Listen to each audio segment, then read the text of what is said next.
Alright guys, so quick little video on these pairs that just came in. Actually, I ordered two of these because I like them so much. This is definitely one of the best colorways of this model that was released originally back in '96, and as you can see is the classic Reebok box from the recent time with the recycled paper. And without further ado, let me show you what it is. As you can see, the Blast in the black, blue and white colorway, or back in the day it was called the Black and Royale colorway. Like I said, I got two of them because I love that model so much and I couldn't pass for the price. 105 or 110 shipped for both pairs from eBay. Had to jump and grab these while they're there still, since they perished from the Reebok's site. Let me get the box out of the way and show it to you. And yeah, as you can see, originally the Blast was released in three different colorways. Excuse me. One was the famous black and white, sort of a reverse colorway that everybody's familiar with, and I have an earlier video on that one as well. The second one was this predominantly black nubuck with royale and white accents, white inner liner too. And the third one was more of a Lakers tailored that exclusively Nick Van Exel rocked all the time, was predominantly white with purple accents and white and black. So that was the third one. I don't think Reebok will release that one, but yeah, it is what it is. At least we got the two original other colorways. I already wore one of my pairs. Like I said, I had two. Fit exactly the same as the first colorway. Perfect fit. Great comfort.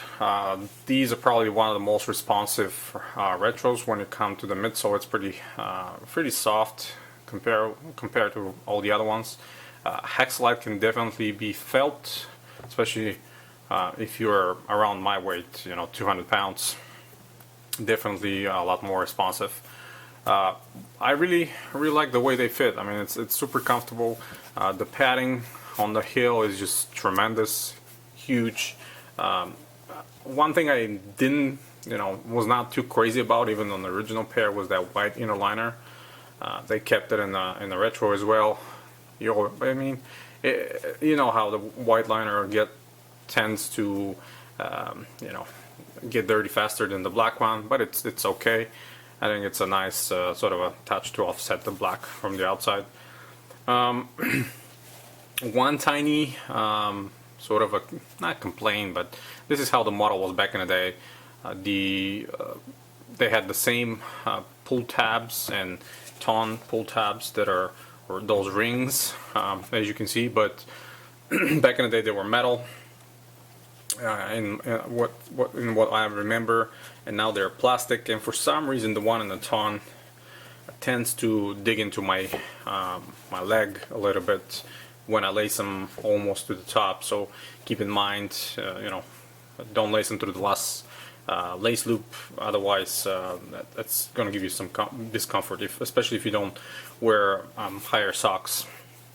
As you can see, Hexalite on the lateral side. Compared to the first original colorway, this is, like I said, it's predominantly all black nubuck with this royale or blue accents, mashed ton, and those side mesh panels. By the way, the nubuck is very strange. Those of you that have the model know exactly what I'm saying, but it's kind of a treatment for some way. I don't know what they used to treat it. But it's very sleek, kind of slippery, and has sort of a tiny glitter in it. I don't know if the camera will pick it up, but kind of reminds me of what Nike and Jordan brand called Durabuck from back in the day, the original Durabuck. It was sort of a slickish look. Those were never like that in my memory. But I mean, it doesn't look bad. It's something different, definitely. I like it. I don't dislike it at all. I would say these, as you can see, still factory laced. The production date is 8/14, so August of 2014.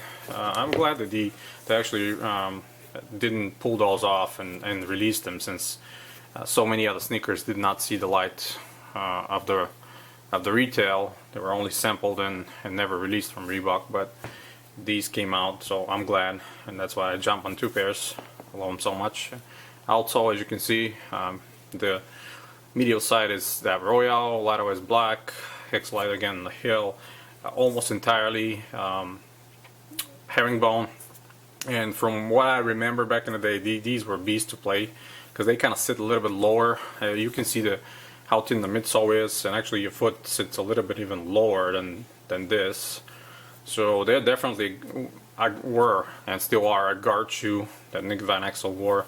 They sit to the ground. They have a pretty good traction. So I'm only expecting that they will still perform somewhat well if you decide to play in them. You know, like I said, if you lace them up, keep in mind to have taller socks, and they provide pretty comfortable lockdown. Very comfortable on feet.